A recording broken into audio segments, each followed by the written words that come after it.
Sometimes the most profound wisdom comes packed into a single, simple warning. Today, we're diving into a really powerful line from the visionary poet William Blake.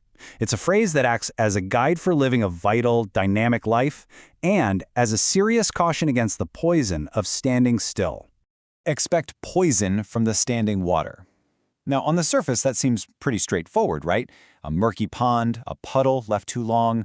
But Blake, well, he wasn't just talking about actual water.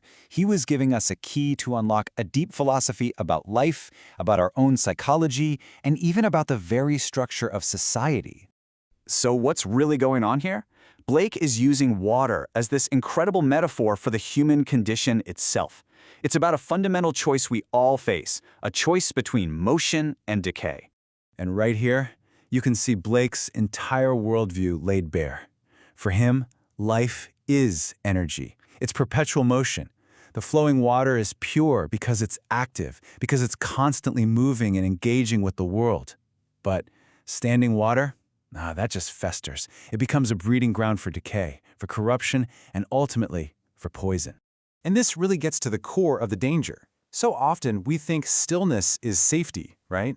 It's how we avoid risk.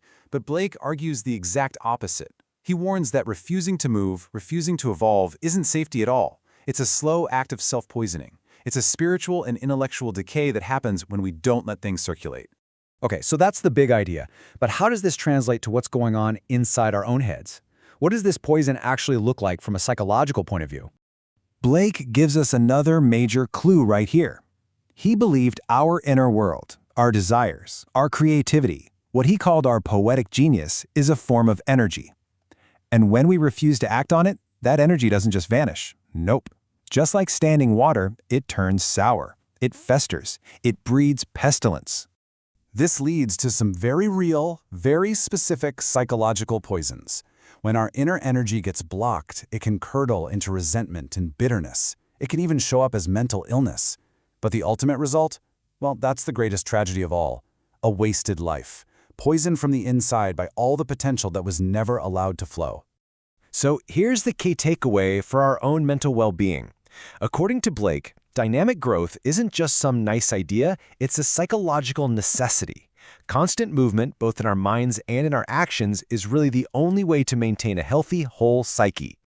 All right, let's zoom out again. If a stagnant soul is that dangerous, what about a stagnant society? Because Blake applies this exact same powerful metaphor to the big institutions and traditions that govern our lives. Blake actually had a name for these rigid systems. He called them the stones of law. Just think about it. Fixed dogmas, ancient traditions, huge institutions that refuse to change or adapt. These are the social version of standing water. And they become toxic because they try to trap the infinite flowing energy of the human spirit inside these finite, decaying boxes. He argued that real wisdom isn't found by walking the straight, unchanging roads of old dogma. No, it's discovered out there on the crooked roads of personal, active exploration. This is basically a call to be spiritually fluid, to embrace a world that's always in flux, instead of clinging to old, rigid answers. And this has massive political implications. You gotta remember, Blake saw the corruption in the stagnant hierarchies of his time. He believed that when laws and social norms stop evolving, they stop serving people. They become tools of oppression, poisoning the very society they were supposed to protect.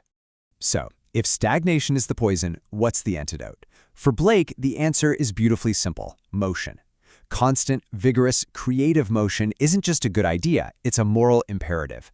This brings us to the moral side of things. Blake famously wrote that the busy bee has no time for sorrow.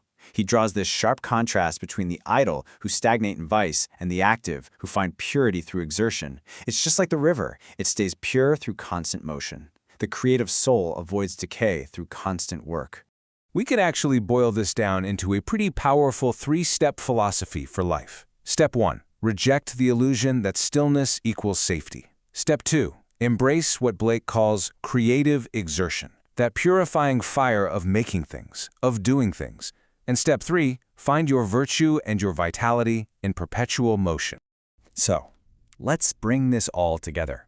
It's amazing, really. From a single, simple line about water, Blake has built this whole comprehensive warning against the dangers of standing still, whether that's in our minds, our societies, or our souls. The core conclusion is this: stagnation is the ultimate enemy. It's the root of both our personal bitterness and our social corruption. That feeling of security we think we find in stillness, it's a dangerous illusion, one that leads to what he calls the pestilence of a wasted life. Ultimately, Blake's wisdom is this stark and this simple. To align yourself with energy, with motion, with the flowing river, that is to take part in the infinite beauty of creation. To do the opposite, well, that's a kind of death. And so, that leaves us with one final, very personal question to ask ourselves. In our work, in our beliefs, in our day-to-day lives, is our water standing or is it flowing? The answer just might determine everything.